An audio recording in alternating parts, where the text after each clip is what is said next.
Hello everyone, আসসালামু আলাইকুম। Welcome back to my channel সুমাইয়ার রেসিপি। আজকে যে রেসিপিটা নিয়ে এসেছি, আমি হরপ করে বলতে পারি এই রেসিপিটা আপনারা এখন পর্যন্ত ট্রাই করেননি। আজকের রেসিপিটা মূলত হচ্ছে কুকি রেসিপি। তবে কুকি করতে গেলে আমরা সব সময় ময়দা দিয়ে করে থাকি। আজকের এই রেসিপিটা সম্পূর্ণ ময়দা ছাড়াই শুধুমাত্র ডিম দিয়ে তৈরি করা। এটা দেখতে যতটা না সুন্দর, এটা যখন আপনি মুখে দিবেন দেখবেন মুখে একদম গলে গিয়েছে। এর স্বাদ এক কথায় অসাধারণ। আপনি যত ধরনের কুকি খেয়েছেন, এই কুকিটা হচ্ছে সব কুকি থেকে একদমই আলাদা। আশা করছি আজকের রেসিপিটা আপনাদের ভালো লাগবে। তাহলে চলুন দেরি না করে শুরু করে ফেলি গ্লুটেন ফ্রি কুকিজ। প্রথমে একটি বাটিতে আমি একটা ডিম নিয়ে নিয়েছি। তবে এখানে শুধুমাত্র আমি ডিমের সাদা অংশটা ব্যবহার করব। সেজন্য খুব সাবধানে এভাবে আপনারা ডিমের কুসুমটা আলাদা করে নেবেন। কোনোভাবেই যেন ডিমের সাদা অংশের সাথে হলুদ অংশটা না মিশে যায়। এখন এই ডিমের সাদা অংশের সাথে আমি হাফ চা চামচের চেয়েও কম লেবুর রস দিয়ে দিচ্ছি।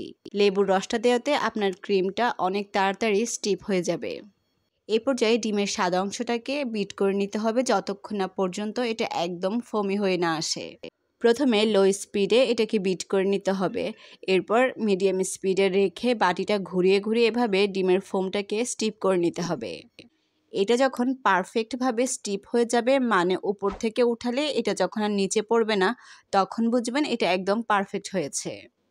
অবশ্যই ডিমের এই ফোমটাকে একদম স্টিপ করে নিতে হবে, না হয় আপনি যখন কুকিটা বানাবেন তখন এটা অনায়াসে গলে যাবে। আমি স্প্যাচুলা দিয়ে আপনাদেরকে দেখিয়ে দিচ্ছি, দেখুন এটা উপর থেকে একটুও পড়ে যাচ্ছে না। এরপর ফোমটা যখন একদম স্টিপ হয়ে এসেছে, তখন আমি এর মধ্যে দিয়ে দিচ্ছি 1/4 কাপ আইসিং সুগার। এখানে অবশ্যই আইসিং সুগারটাই ব্যবহার করতে হবে। এরপর এর মধ্যে দিয়ে দিচ্ছি 2-3 ফোঁটা ভ্যানিলা এসেন্স। আপনারা এখানে খুব বেশি পরিমাণে দিতে যাবেন না, তাহলে ফোমটা হয়তো নষ্ট হতে পারে। সেজন্য 2-3 ফোঁটা করে দিয়ে এভাবে মিশিয়ে নিতে হবে। আর সম্পূর্ণ আইসিং সুগারটা আমি একবারে না দিয়ে অল্প অল্প করে মিশিয়ে নিচ্ছি। একসাথে দিতে গেলে এটা সুন্দরভাবে মেশানো যাবে না, সেজন্য অল্প অল্প করে দিয়ে ঠিক এভাবে আপনারা মিশিয়ে নেবেন। সম্পূর্ণ আইসিং সুগার আমার দেয়া হয়ে গিয়েছে। আমি এখন এটাকে পারফেক্ট হওয়া পর্যন্ত এভাবে মিশিয়ে নিচ্ছি। আর এভাবে হালকা হাতে এটাকে ঘুরিয়ে ঘুরিয়ে মিশিয়ে নেবেন যাতে ফোমটা নষ্ট না হয়। এখন আমি এগুলোকে একটা পাইপিং ব্যাগে ঢুকিয়ে নিব। সেজন্য একটা পাইপিং ব্যাগ আমি নিয়ে নিয়েছি এবং এখানে একটা গ্লাস নিয়ে নিয়েছি। গ্লাসের মধ্যে আমি এটাকে ঢুকিয়ে দিয়েছি এবং যে ফোমটা ছিল সেই ফোমটা দিয়ে দিচ্ছি। আমরা যেভাবে পাইপিং ব্যাগের ভিতরে কেকের ক্রিম ব্যবহার করি, ঠিক ওভাবে এই ফোমটা আপনারা পাইপিং ব্যাগে দিয়ে দিবেন।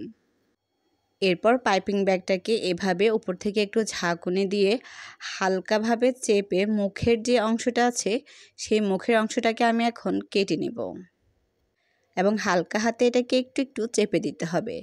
মুখের এই অংশটা কেটে নিচ্ছি। এখন এখানে আগে থেকে সেট করে রাখা আমি একটা কেকের মোল্ড নিয়ে নিয়েছি। এরপর এর উপরে আমি একটা বেকিং পেপার দিয়ে নিচে অল্প একটু কেকের ফোমটা দিয়ে এটাকে আটকে দিচ্ছি। এরপর হালকা হাতে আমি চেপে চেপে এখানে কুকির মতো শেপ করে নিচ্ছি। অবশ্যই খেয়াল রাখবেন একটার সাথে একটা যেন না লেগে যায়। একটু দূরত্ব রেখে আপনারা এই কুকিগুলো বানিয়ে নেবেন। আজকের এই কুকিগুলি আমি কোনো ধরনের ওভেন ছাড়াই শুধুমাত্র চুলায় বানিয়ে দেখাবো। সবগুলো কুকি ঠিক এভাবে আমি আলাদা আলাদা করে দিয়ে দিচ্ছি। সবগুলো কুকি যখন দেয়া হয়ে যাবে, তখন আমি এখানে আরও একটা ডিশে বাকি কুকিগুলো দিয়ে দিচ্ছি। আমি যেহেতু এটা চুলায় করব, সেজন্য আমাকে 2 ভাগে করে দিতে হচ্ছে। আপনারা চাইলে ওভেনে এটাকে ট্রেতে একসাথে দিয়ে দিতে পারেন।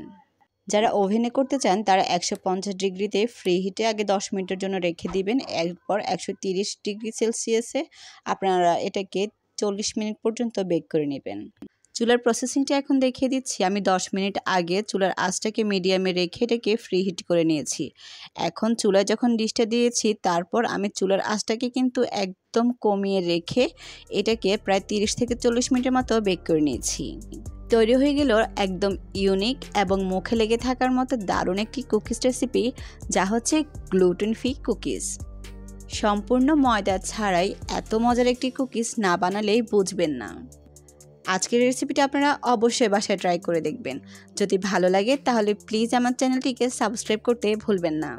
রেসিপিটি আপনাদের কাছে কেমন লেগেছে তা অবশ্যই আমার কমেন্টস বক্সে জানাবেন। আপনাদের সুন্দর সুন্দর কমেন্টসগুলো আমার কাজের অনুপ্রেরণা জাগায়। রেসিপিটি ভালো লাগলে লাইক এবং শেয়ার করতে ভুলবেন না। দেখা হবে নতুন কোনো রেসিপি নিয়ে, সে পর্যন্ত সবাই ভালো থাকবেন। আল্লাহ হাফেজ।